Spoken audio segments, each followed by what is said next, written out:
Voy a hacer primero una, espero breve reseña de cómo fue el proceso del paisaje cultural cafetero e iré salpicando esta reseña con la presencia de Fabio, que va a ser nuestro ponente en el día de hoy. Como seguramente algunos de ustedes saben, en 1982 el Centro Histórico de Salamina fue declarado Monumento Nacional, como se denominaba antiguamente, con la Ley 163 de 1959, que fue después sustituida por la Ley 397 del 97. Cuando se comenzaron a llamar esos viejos monumentos nacionales, se comenzaron a llamar bienes de interés cultural. Por esta declaratoria que tenía el Centro Histórico de Salamina y todos los centros históricos que en Colombia se habían declarado hasta ese momento, había que hacer lo que se llamaba en esa época la reglamentación del centro histórico, una norma urbana que buscaba la protección y la conservación de esos sectores urbanos en Colombia. Y en el año 90, el alcalde del momento, el doctor Escobar, le encomendó a la Universidad Nacional, a la Escuela de Arquitectura, elaborar este documento que fue dirigido por el arquitecto Hernán Giraldo con la colaboración de otro grupo de profesores de la universidad en ese momento. Este acercamiento al centro histórico de Salamina en ese momento fue, yo digo, como una especie de descubrimiento, si así se puede decir, entre comillas, por lo menos para los arquitectos, la belleza y la importancia y el diseño y la obra de Liceo Tangarife y de otros, de Marulanda y de Juan de Dios Marulanda y de otros que habían participado en todo este proceso. Algo que conocían, por supuesto, los salamineños y los historiadores de Salamina, pero que no era muy conocido, por lo menos en el resto, no solamente de la región, sino del país. Eso nos entusiasmó, a los arquitectos, que éramos en ese momento profesores de la Universidad Nacional, y se nos ocurrió en el centro filial del Consejo de Monumentos Nacionales, que en esa época existía, se nos ocurrió que el Centro Histórico de Salamina podía ser presentado a la UNESCO para que fuera declarado Patrimonio de la Humanidad, al Centro de Patrimonio Mundial de la UNESCO. Hicimos las primeras gestiones en el año 95, después de eso, con que era en esa época la directora de Colcultura para los jóvenes. Colcultura era la institución del Estado que regía el tema de la cultura en el país, un instituto que se acabó cuando se creó el Ministerio de Cultura en el 97, que había funcionado desde el año 68 con la creación en el gobierno de Llera Restrepo hasta ese año 97 cuando se creó el Ministerio de Cultura. Había que presentar ese proceso al Ministerio de Cultura.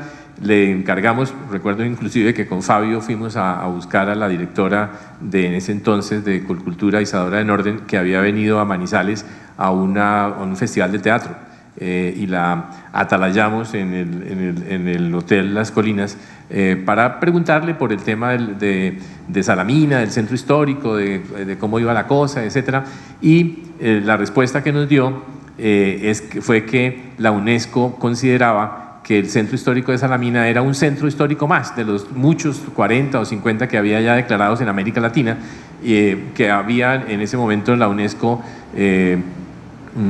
acuñado un nuevo concepto que se llamaban paisajes culturales. Estamos hablando del año 95, que era una cosa novedosa, que no estaba totalmente conceptualizada, sobre lo cual no se había escrito mayor cosa, y que sería muy interesante que, contextualizáramos el tema de Salamina, si así nos parecía, en eso, en un paisaje cultural, que identificáramos qué era el contexto cultural e histórico en el cual se había dado el centro histórico, no solamente teniendo en cuenta ese centro, sino todo lo que lo rodeaba en toda la región. Y bueno, tengo que aclarar también que en ese momento los que iniciamos ese proceso éramos arquitectos, todos arquitectos, por supuesto, nuestro interés era la arquitectura.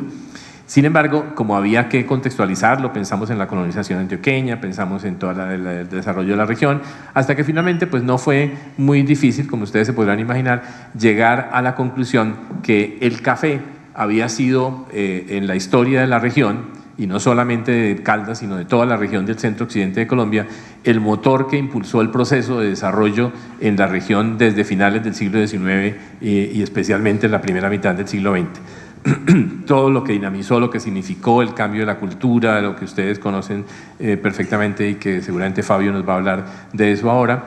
Todo eso fue el contexto en el cual comenzamos a trabajar originalmente desde la arquitectura, e hicimos el primer documento que la UNESCO llama el expediente. El primer expediente lo hicimos para el año 2002 con esa visión de arquitectura hecho por arquitectos. Por supuesto, a los pocos meses nos contestó la UNESCO que el tema era mucho más amplio, que había que ver cómo era el proceso de la naturaleza, la gestión, el desarrollo, no solamente la cuestión cultural, puramente cultural, sino también cómo el hombre había intervenido en la naturaleza para cambiarla para su beneficio y cómo estaba esa naturaleza en ese momento. Entonces comenzamos a crecer la audiencia después de ese año 95, desde el año 2002, perdón. Del año 2004 al 2007 hicimos un gran trabajo de investigación desde las universidades, no solamente la Universidad Nacional en Manizales, sino también la Universidad de Caldas, la Universidad Católica de Pereira, la Universidad Gran Colombia, la Tecnológica de Pereira también, la Gran Colombia de Armenia, el Valle, etcétera. Comenzamos a armar un pool de profesionales que ya no éramos solamente arquitectos, sino Fabio, por ejemplo, es sociólogo, su formación de pregrado es de sociología. Él había dirigido en la Universidad Nacional ¿cómo se llama eso? El Centro Cultural, la Oficina de Divulgación Cultural, y había tenido pues contacto con toda esta cosa. Inclusive cuando yo era funcionario del Ministerio de Cultura, ahí fue cuando lo conocí a Fabio, por allá en los 90.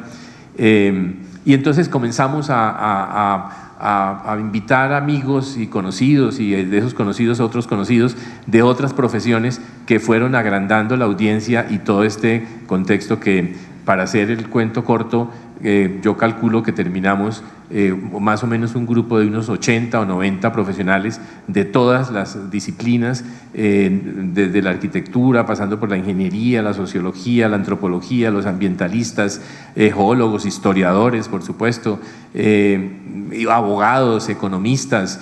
Bueno, fuimos alrededor de 90 de disciplinas profesionales que comenzamos a trabajar en esto intensamente desde ese 2004, en ese 2007, que contamos además con la fortuna del apoyo de la Gobernación de Caldas en su momento, cuando estaba el doctor Emilio Echeverry en la gobernación, y después de algunos gobernadores, el gobernador del Valle también. Hay que decir también que para ese momento, hasta el año 2004, de este proceso formaron parte también Antioquia y Tolima. Ellos se quisieron retirar del proceso autónomamente en una reunión que tuvimos de secretarios de Cultura en el año 2004 con el Ministerio de Cultura. Ellos decidieron que se marginaban del proceso y seguimos los 4 departamentos que ustedes saben son Caldas, Risaralda, Quindío y el Valle. En ese proceso había que ponernos de acuerdo en muchísimas cosas, cada mesa trabajaba en lo suyo, en su tema.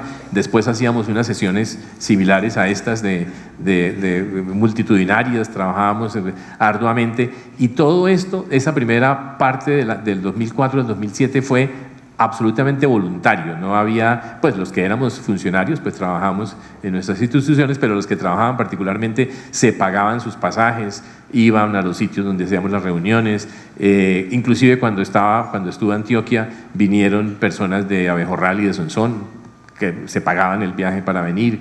Hicimos reuniones en Finlandia, en Sevilla, aquí en Manizales. Se hizo la cátedra UNESCO, la inicial, que fue en el 2001, 2002 tal vez, 2002 se hizo la primera cátedra UNESCO, que el tema fueron los paisajes culturales.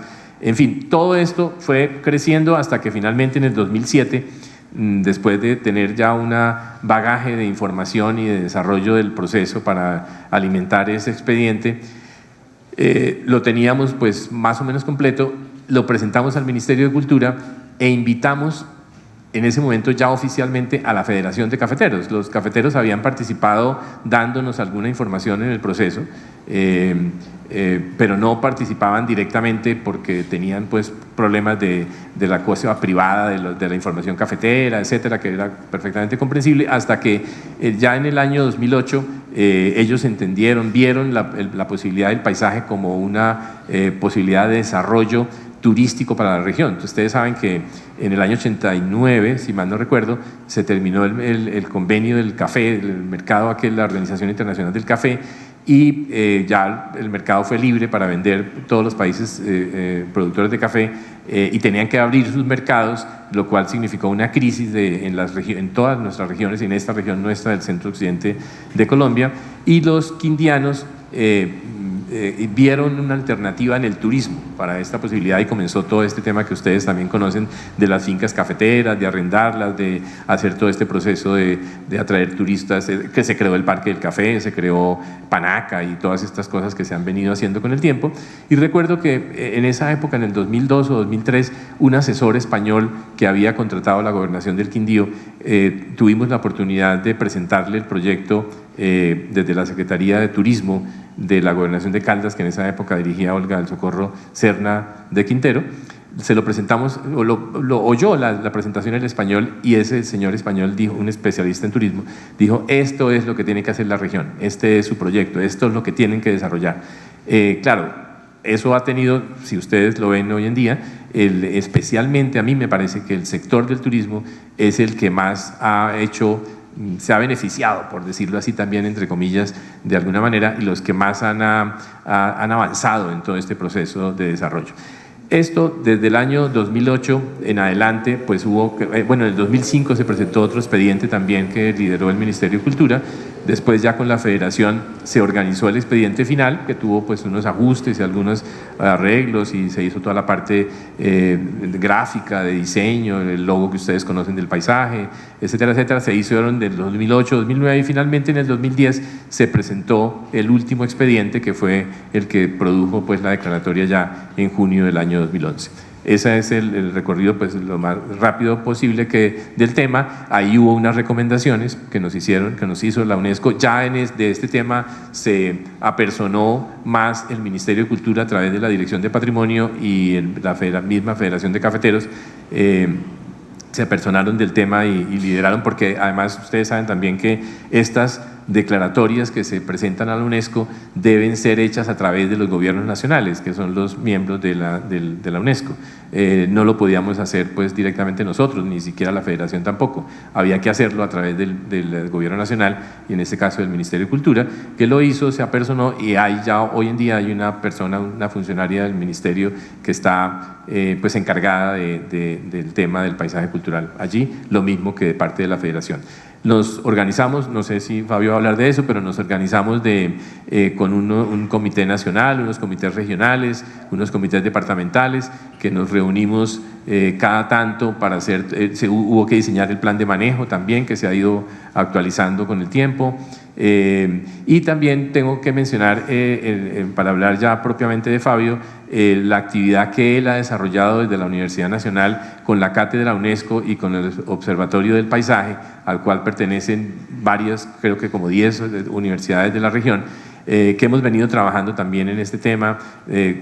Fabio ha tenido el liderazgo desde la universidad de hacer varios diplomados, se han hecho sobre el tema del paisaje, investigaciones, unos encuentros internacionales que se han hecho también aquí en Manizales con visitas a diferentes sitios de la región, con expertos españoles, por ejemplo, en fin, que hemos tenido durante los últimos tiempos. Y también quiero ya para terminar decir que el tema no está terminado, claramente no está terminado. Y una demostración de ello es el doctorado que acaba de hacer Fabio, que acaba de terminar, que le estaba ahora comparando como si nosotros nos metiéramos a formar parte del grupo de Asoviejos, ¿no? Nos pusiéramos a aprender a bailar a estas horas de la vida. Yo admiro profundamente a Fabio en habérsele medido a hacer este doctorado con la Universidad de Caldas, el doctorado de territorialidades, que lo culminó muy bien y creo que es el centro de su ponencia del día de hoy. Aparte pues de todo el trabajo que al cual le ha puesto empeño durante los últimos tiempos. Y termino para decirles que, con perdón de Fabio y de Francisco y de ustedes, una cuñita de lo que cómo no se ha terminado todo este proceso. En la Universidad Nacional, en la Facultad de Arquitectura, donde yo trabajo, el año pasado presentamos un proyecto de grado. Hemos venido haciendo unos proyectos de grado dirigidos con estudiantes de proyectos de investigación sobre la arquitectura rural del paisaje, que es una de las recomendaciones que la UNESCO hizo, que no tenemos, hemos trabajado más en la arquitectura urbana que en la arquitectura rural. Entonces yo me he empecinado y nos hemos empecinado desde la Oficina de Patrimonio en este trabajo, y el año pasado presentamos cuatro proyectos que hicimos, cuatro proyectos que finalmente fueron uno solo, que lo presentamos al concurso nacional Otto de Greif, que lideran 9 universidades del país, dentro de las cuales está la Universidad Nacional, para mejores trabajos de grado. Y hace 8 días nos ganamos en Bogotá el primer puesto con esos trabajos de grado en el área de ciencias sociales, con un trabajo que hicimos de inventario, no solamente de inventario, de caracterización, estudio y análisis de la arquitectura rural de Aguadas. Y así hemos venido haciendo también otros trabajos. Con esto lo que quiero decir es que esto no está terminado. Este trabajo lo seguimos construyendo entre todos. Hay muchas cosas que conocemos y muchas otras cosas que desconocemos. Gente que sigue trabajando aquí en Caldas, en Risaralda, la Universidad Católica, con Jorge Enrique Osorio, por ejemplo, Marta Cano y Carlos, su marido, que trabajan en la parte de arqueología, María Cristina Moreno aquí en Manizales también, la misma Rosa Elena que trabaja en la parte de gastronomía. En el Quindío, María Eugenia Beltrán y Juan Carlos Olivares, en el Valle, Ricardo Incapié con su grupo de la Universidad del Valle. Mucha gente ha seguido trabajando, Gustavo Pinzón, bueno, uno se pone a mencionar gente y después el pecado que comete es no mencionar a otros, pero somos muchos los que hemos seguido trabajando en diferentes áreas, ahora ya pues cada quien centrado en lo suyo. Trabajando en este tema, y seguiremos seguramente el trabajo con la comunidad, por ejemplo, con las comunidades de lo que ha hecho el Comité de Cafeteros con los extensionistas del Comité de Cafeteros, inventarios que se han hecho, publicaciones que se han hecho, programas de televisión, entrevistas de radio, de prensa, muchas cosas, y se pueden hacer muchas más. Hay campo para seguir trabajando, investigando el tema casi que infinitamente. Con esto los dejo con Fabio, haciéndole un reconocimiento en especial por todo el empeño y la labor que él le ha puesto y que ha continuado en una tarea muy difícil, no solamente desde el punto de vista académico, sino cuando se ha metido a organizar esos eventos que les mencionaba antes, nacionales, internacionales, cosas que no son fáciles de hacer, pero que han sido muy exitosas todas. Entonces, reiterándole mi agradecimiento a Francisco y a ustedes por su presencia, los dejo con Fabio Rincón. Ok, gracias Juan Manuel por la presentación. Ustedes ven que, por lo que acaba de narrar Juan Manuel, pues, repito, ha sido un trabajo de mucha gente, ha sido un trabajo en el que han participado muchas disciplinas, y yo creo, esto puede aparecer aquí como un momento de elogios, pero sí ha sido Juan Manuel una de las personas claves en esta historia tan larga, sobre todo porque es que han sido los arquitectos en el país los que han nacido y han generado ese amor por el patrimonio, y ya después heredamos otras disciplinas, y es ahí en donde precisamente se crea la cátedra UNESCO, que se llama Gestión Integral, porque la UNESCO estaba preocupado no porque los arquitectos fueran malos, sino porque se estaba quedando el tema en los arquitectos. Gracias Juan Manuel, gracias Francisco por la invitación, gracias a los organizadores, a Tatiana que nos ayudó fundamentalmente con esta presentación, y espero que esta invitación al paisaje sirva y apoye esta gran campaña que han hecho ustedes con la cátedra de Otto Morales. A ver, puse de primero esa diapositiva de Manuel Mejía Vallejo, de ese tema que ustedes ya seguramente lo habrán podido leer, porque también creo que La Tierra éramos nosotros es la novela que, si ustedes quisieran entender qué es ese paso de lo rural a lo urbano y qué es esa visión de lo que es el paisaje rural, yo creo que en La Tierra éramos nosotros está principalmente nombrado. Aquí hay un tema que es como de sensibilidad. García Márquez dice que ese tema, esa utopía de construir y de compartir la tierra todavía es posible. Y a mí me ha gustado la palabra utopía porque cuando le preguntan a una persona qué es la utopía, la persona dice: la utopía está lejos, yo camino hacia ella, dice Galeano, y yo camino 3 pasos y ella se aleja 5. Y cada vez que me acerco, esa utopía se aleja más. Nosotros teníamos esta utopía, yo creo que entre todas estas personas que comentó Juan Manuel y momentos, en el fondo lo que quiere el paisaje es compartir la tierra, que es tan trabajoso y que hoy en día en un país como en el que estamos y en otros momentos como en el que estamos, pues cada vez lo va viendo como más difícil. Entonces le preguntan a Galeano: ¿para qué sirve entonces la utopía si se aleja cada que yo avanzo? Y él dice: para eso, para caminar. Yo quiero invitarlos a ustedes a que caminemos hoy el paisaje y que, como dice Juan Manuel, no crean que esto está terminado. De pronto puede ser un aliciente, una invitación a ustedes para que continúen en esta utopía bien llamada de esa manera. La segunda advertencia que siempre hago es que cuando Saussure le preguntan sobre qué es la realidad, él dice que el punto de vista crea el objeto. Esto puede parecer muy académico y muy complicado, pero resumámoslo de esta manera: como veamos el paisaje, ese es el paisaje. Porque el punto de vista del ingeniero, el punto de vista del arquitecto, el punto de vista del sociólogo, el punto de vista del antropólogo, incluso el punto de vista del campesino que no tiene una disciplina pero que sabe cultivar la tierra.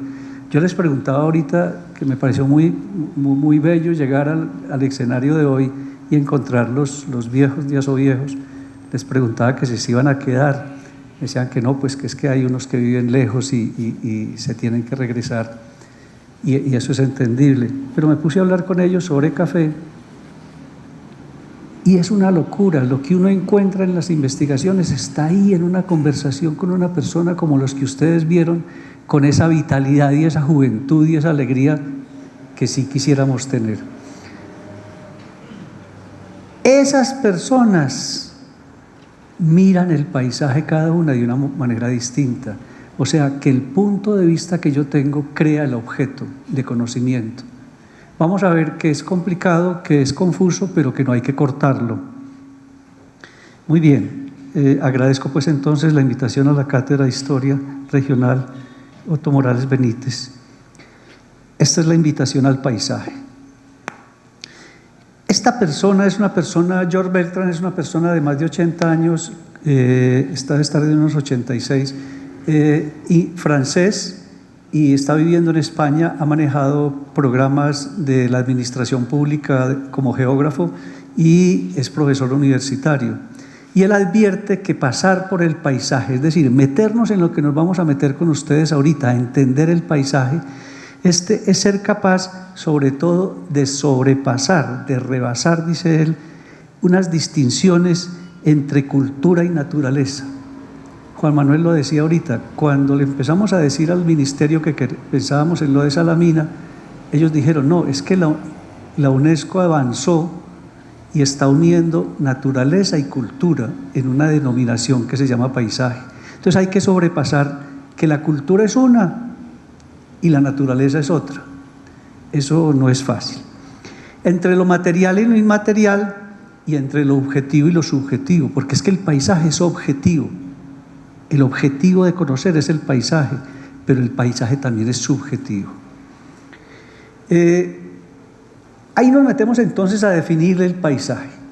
Esto podríamos demorarnos mucho, pero simplemente a mí me ha gustado mucho y nos acogemos a esta definición del Convenio Europeo del Paisaje.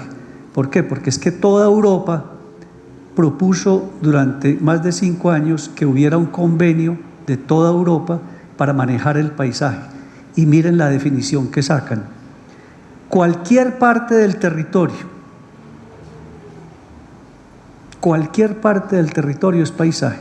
Así de que un basurero o una playa muy bella que veamos o una excelente montaña, los 3 son paisaje.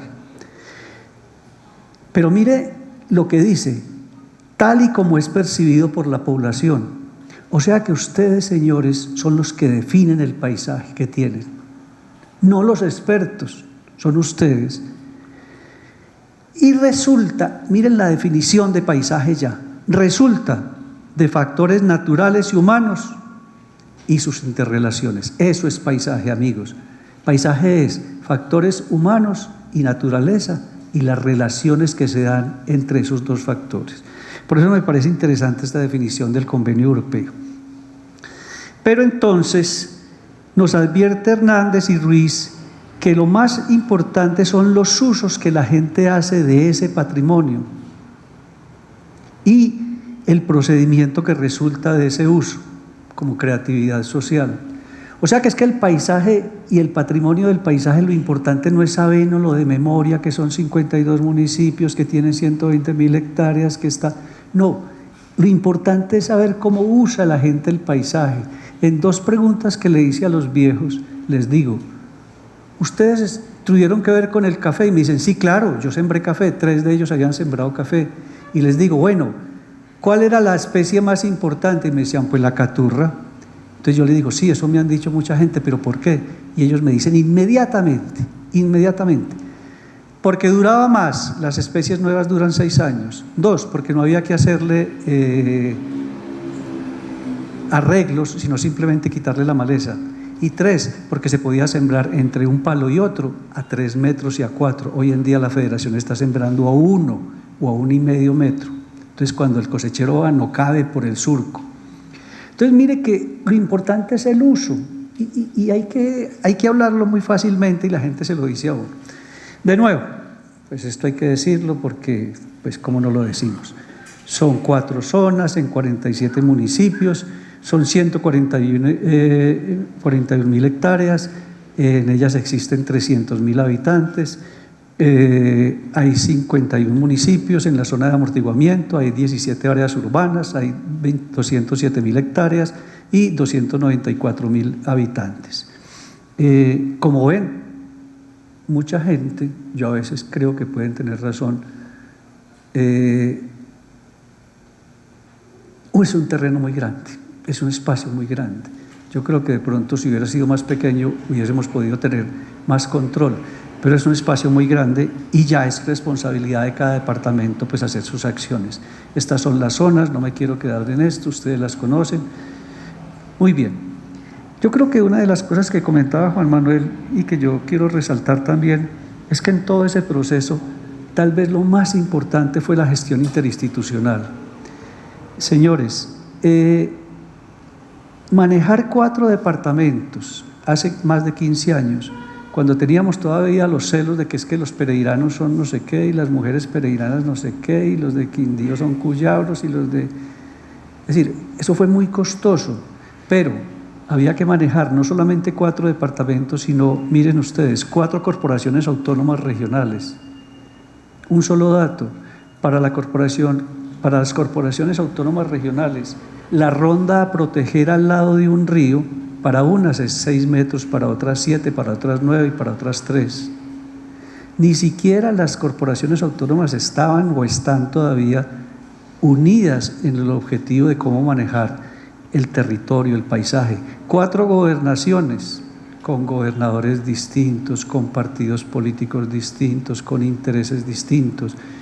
Más de 8 universidades, las delegaciones del Ministerio de Cultura en los 4 departamentos, en una costumbre que tenemos tan negativa de nombrar de cualquier persona en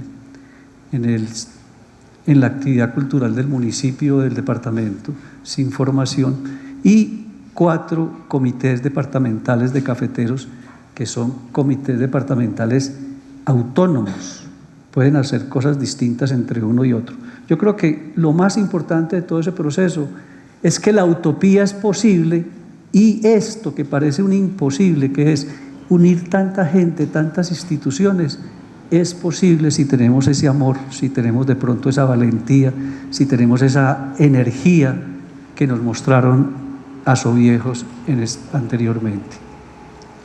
Siempre hicimos una frase desde un principio sobre qué era el paisaje o qué debería de ser, y decíamos, La visión estratégica de desarrollo regional como norte, porque es que lo que queríamos era que esto se desarrolle, estos departamentos. Una ética que era que sin consulta no podíamos lograr las cosas, y lo logramos hacer en muchos casos, en otros faltaron alguna consulta. El sustento, la sangre de todo el paisaje tenía que ser la investigación, y la base sobre lo que estaba es la territorialidad.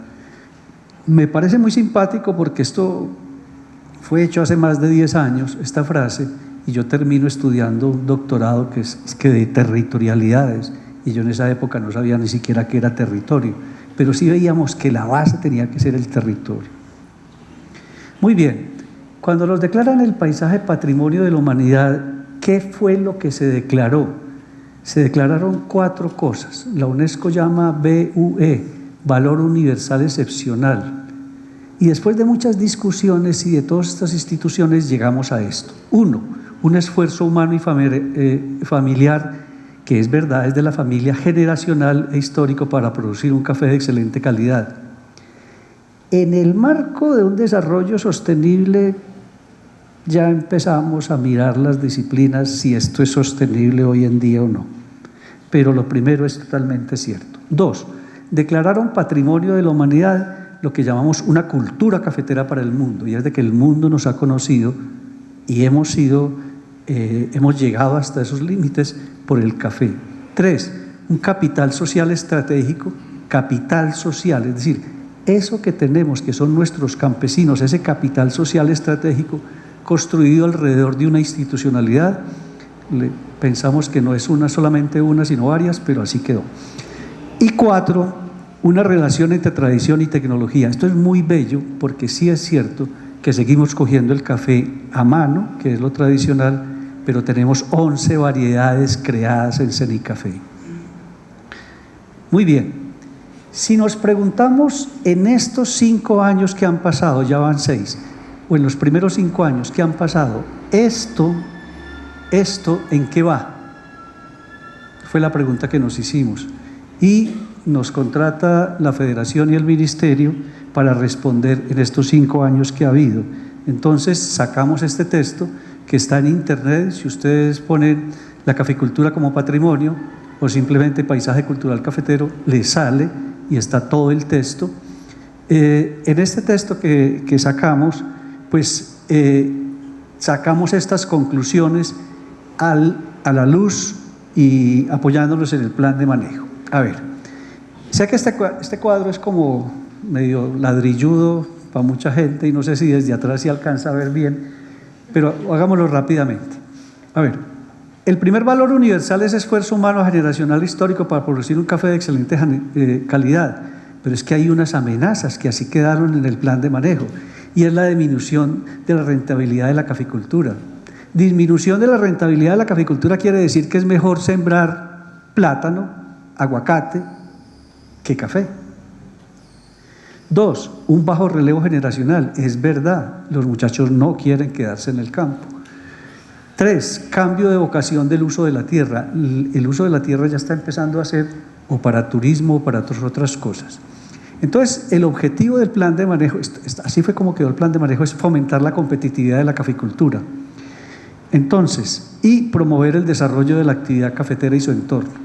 ¿Por qué? Porque es que, sí, nosotros somos arquitectos, sociólogos, antropólogos, personas de la academia, pero es que este es un paisaje agroproductivo, este no es un paisaje solamente visual, como puede ser un paisaje de playa, en donde usted se deleita viéndolo, sino que aquí es un paisaje productivo, aquí hay que producir plata, aquí hay que producir café para poder que exista el paisaje. Entonces esos son los objetivos. La conclusión en ese libro yo la sintetizo simplemente diciendo que estos objetivos siguen siendo válidos dado el valor universal y las amenazas existentes siguen siendo ciertas, es decir, no se ha acabado el fomento, la disminución de la rentabilidad, no se ha acabado el bajo relevo generacional y no se ha acabado el cambio de vocación del uso de la tierra. Las estrategias es en el plan de manejo, ¿qué es lo que se quiere hacer? Lograr una caficultura joven productiva, mejorar los procesos educativos, gestionar proyectos que mejoren la infraestructura. Y yo simplemente lo resumo, para no ser cansón con ustedes, de que ha habido cifras y avances y logros en eso de lograr una caficultura joven, siendo un factor incluso de inconformidad y de gran expectativa hacia el futuro. ¿Por qué? Porque es que el cafetero te dice hoy en día, yo tengo café, pero es que yo no sé si en 2 años yo todavía sigo teniendo café. O sea, esto para decirles desde el punto de vista agrario en lo que nos metimos y en lo que estamos metidos todos nosotros.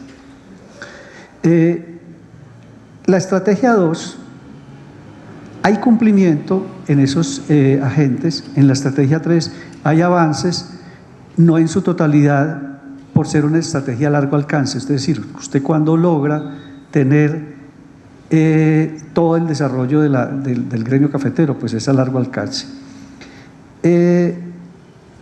La estrategia 4 posee validez incuestionable, pero en la investigación que hicimos vemos que no hay actualidad de indicadores que muestren hasta qué punto se ha beneficiado y se ha generado valor a los habitantes rurales. ¿Qué quiere decir esto?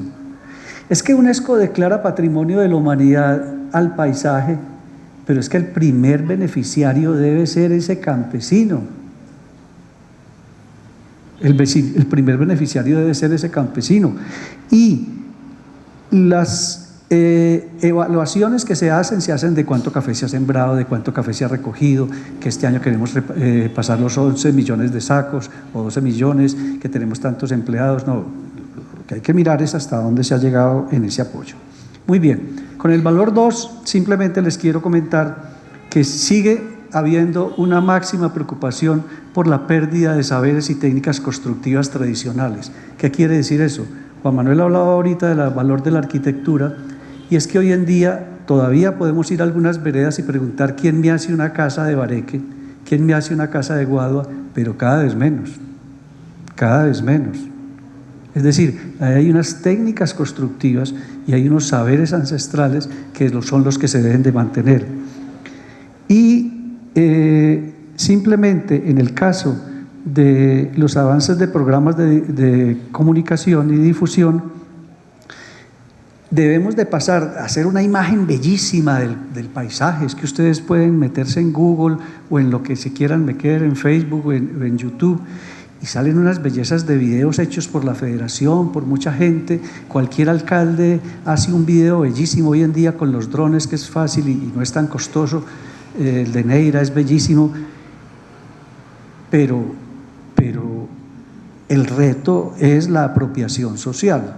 Cuando uno va a la comunidad le dice, pues sí, doctor, sí, profesor, eso es muy importante y muy bonito y todo, pero aquí no ha pasado nada. Aquí no me han traído nada. Entonces, ojo con eso.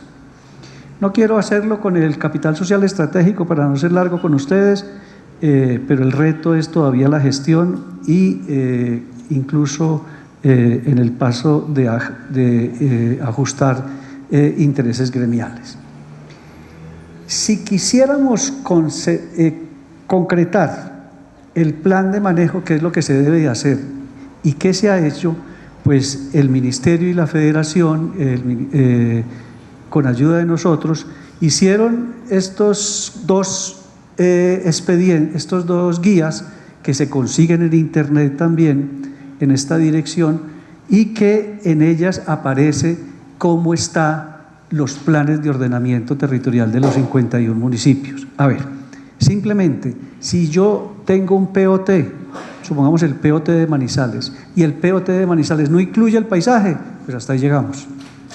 Y con los 51 municipios. Digamos, Caldas tiene 17 municipios, 9 han terminado, ya el POT está viejo, ¿cierto? Y podrían adelantar, hacer uno nuevo, y hay 8 municipios que no han terminado la vigencia de mediano plazo. O sea, el tema es complicado. Si no hay unos concejales en cada uno de los 51 municipios mediante estas cartillas que incluya el paisaje cultural cafetero en los planes de ordenamiento territorial, pues hasta ahí llegamos. Yo me saqué aquí algunas diapositivas diciendo que esto lo hace el MinVivienda. Los temas principales para hacer eso eran la clasificación del territorio. ¿Por qué? Porque es que los POTs tienen que tener hasta dónde llega el suelo urbano, hasta dónde llegan las áreas de expansión. Ustedes han visto el problema que tenemos en Manizales con Río Blanco. Hay que tener la reglamentación del suelo rural, hay que reglamentarla, y la única persona que lo puede hacer es el Consejo. Esto es lo que hay que hacer, ¿cierto? Muy bien. Vamos a hablar de territorialidades. Hay 3 territorialidades, este es un poco el tema del doctorado, es decir, hay 3 maneras de ver, de asistir, de trabajar, de leer el territorio. Una, la institucionalista, es decir, cómo lee el paisaje el Ministerio de Cultura, la Federación, la UNESCO, ICOMOS, ICROM, etcétera. Las corporaciones autónomas regionales, las gobernaciones, las alcaldías, yo lo llamo territorialidad institucionalista. La gente de las instituciones, ¿cómo lee el paisaje? Hay otra territorialidad que es la academia, cómo las 8 universidades que trabajamos o 9 leemos el paisaje, y hoy en día ya hay otras muchas más universidades haciendo tesis, incluso doctorales, sobre el paisaje. Y otro es los colectivos sociales, cómo leen el paisaje. Ninguno de esas 3 territorialidades es homogénea.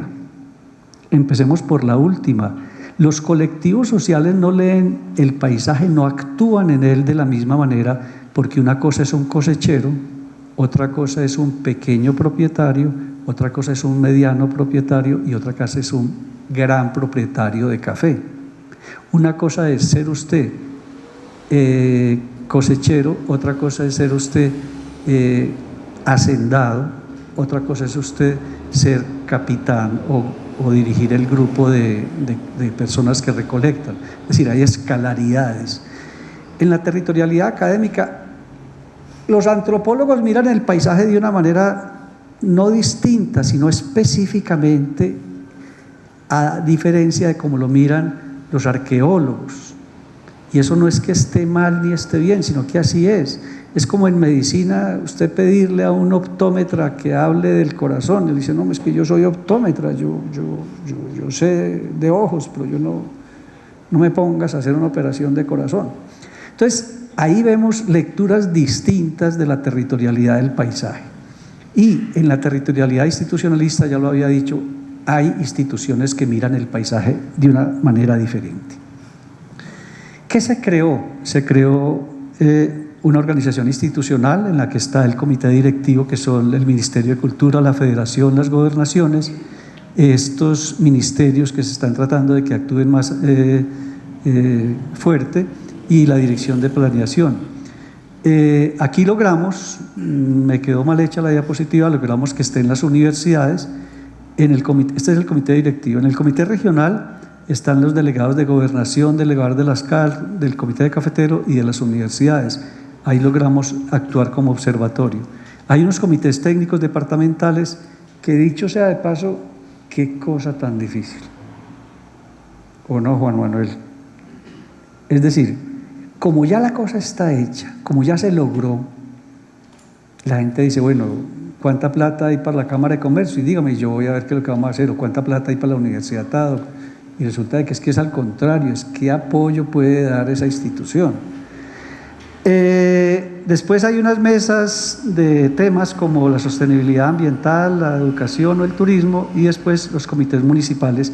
Y se creó recientemente una cosa muy importante, que es la Asociación de Municipios del Paisaje Cultural Cafetero. Este es el organigrama que hay, porque mucha gente le pregunta a uno, bueno, ¿y eso cómo se está manejando? Veamos el tema de sostenibilidad, amigos. Si sostenibilidad es satisfacer las necesidades de la generación presente, sin comprometer la capacidad de las generaciones futuras, eso es sostenibilidad. Para satisfacer sus propias necesidades, las de esas generaciones futuras. Cuando usted hace un proyecto ecológico, o ecosistémico con un valor económico, usted está haciendo un proyecto viable. Cuando usted hace un proyecto económico en el paisaje con inclusión social, usted está siendo equitativo. Cuando usted hace un proyecto social con valor ecosistema o ecológico, usted está haciendo un proyecto que es soportable, pero sostenible son todas las cosas a la vez. Es la definición de Naciones Unidas. Sostenibles son todas las cosas a la vez. Entonces, cuando a mí me dice Corpo Caldas, que hizo un trabajo de cuencas, es un trabajo entre lo ecológico y lo social. Pero ¿en dónde está lo económico? ¿Le sirve o no le sirve a la caficultura? ¿Le sirve o no sirve a la comunidad? Es decir, este es un cuadro muy complicado porque el paisaje no es solamente las casitas bonitas y las venticas que podamos hacer de artesanías. El paisaje es una cosa mucho más complicada y mucho más de desarrollo. Hay problemas con el paisaje. El primero es esta minería, los títulos mineros en las áreas del paisaje cafetero.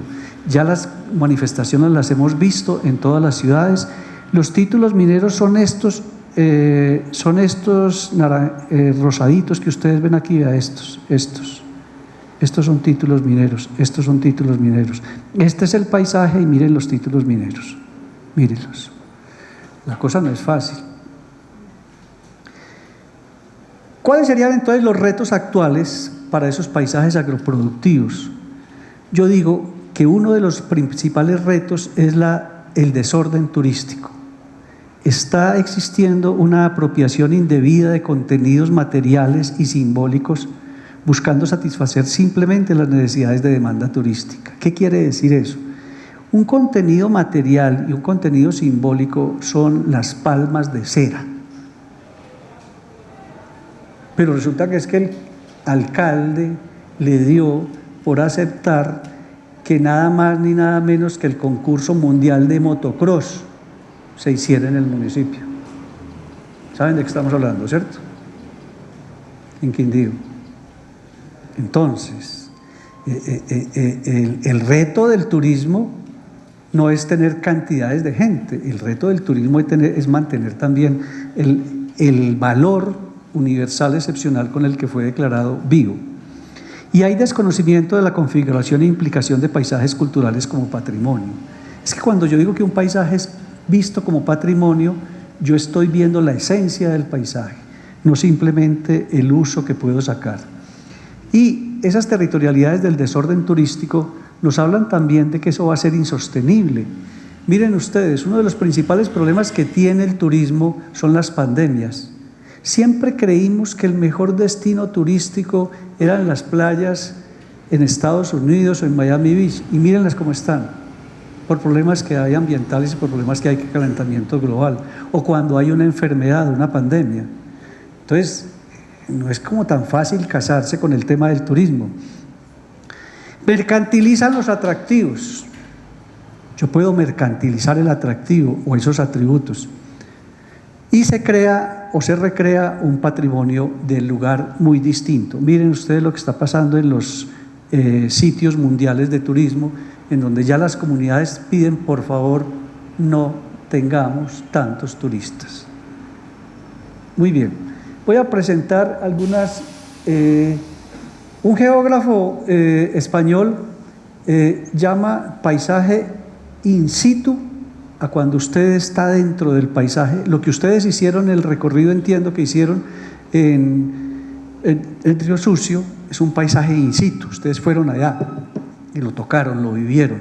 O hay un paisaje in visu, que es la representación del paisaje. Todos dos son iguales de importantes. Es igual de importante pintar el paisaje a recorrer el paisaje. Son importantes los pintores, en este caso Horizontes, que hace toda una historia de lo que fue la colonización antioqueña. Ustedes ven el campesino contándole a la esposa hacia dónde vamos. Ella está con un hijo recién, pues un hijo pequeño, él está con la hacha lista entre sus piernas para empezar a conseguir territorio. Esa misma figura la coge el partido socialista y la cambia y le dice: mira, Alfonsina, tras las fecundas tierras sociales del socialismo, a donde vamos a llegar. O sea que la pintura sirve para representar el lugar, pero para representar también una ideología. Tenemos pinturas del paisaje cultural cafetero con Pedronel Gómez, que fue uno de los grandes muralistas que tuvo Colombia, antioqueño de Medellín, y que hace todo el recorrido en 11 pinturas murales en la Universidad de Antioquia, en los muros externos de la biblioteca. Tenemos fotografías de Melitón Rodríguez en el repositorio tal vez más importante que tiene Colombia de fotógrafos, que es la Biblioteca Pública Piloto. Miren ustedes cómo podemos encontrar lo que son los niños, lo que son las niñas, en dónde ponen las mujeres, en dónde ponen los hombres, y la cantidad de gente que trabajaba inicialmente en estas haciendas.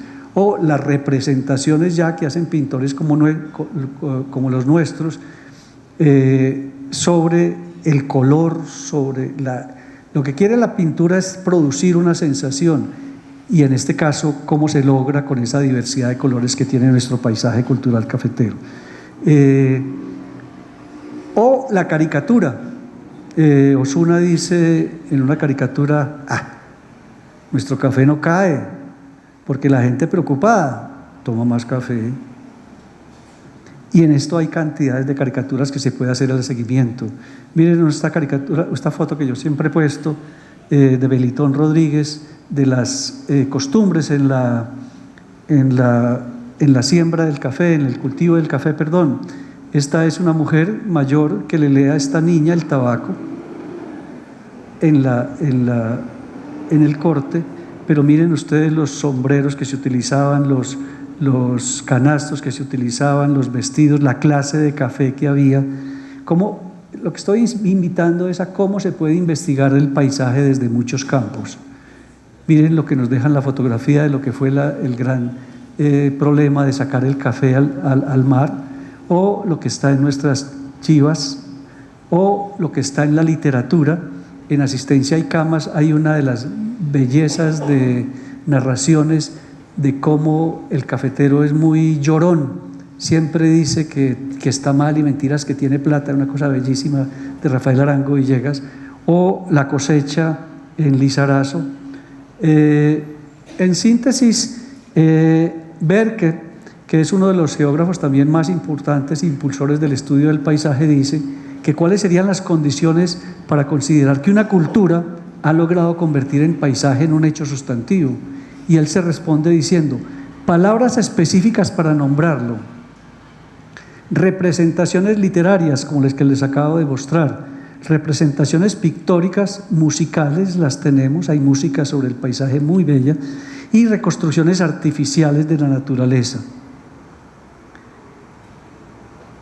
Este señor que les comentaba, Bertrand, dice: de hecho, el paisaje es un nudo gordiano, es decir, el paisaje tiene tantas cosas como les voy a mostrar ahorita en el modelo de la tesis, pero no hay que cortarlo. Es decir, yo no puedo cortar el paisaje hablando solamente de arquitectura, yo no puedo cortar el paisaje hablando solamente del factor humano, yo no puedo cortar el paisaje hablando solamente del valor ecológico o ecosistémico.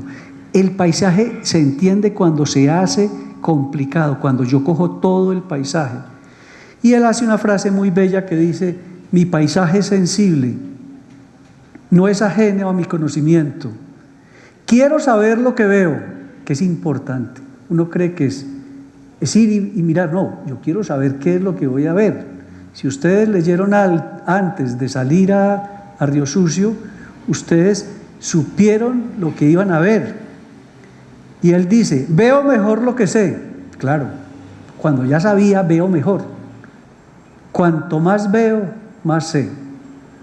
Me parece que es una frase muy bella y muy completa. La propuesta del doctorado era construir un modelo explicativo para paisajes agroproductivos.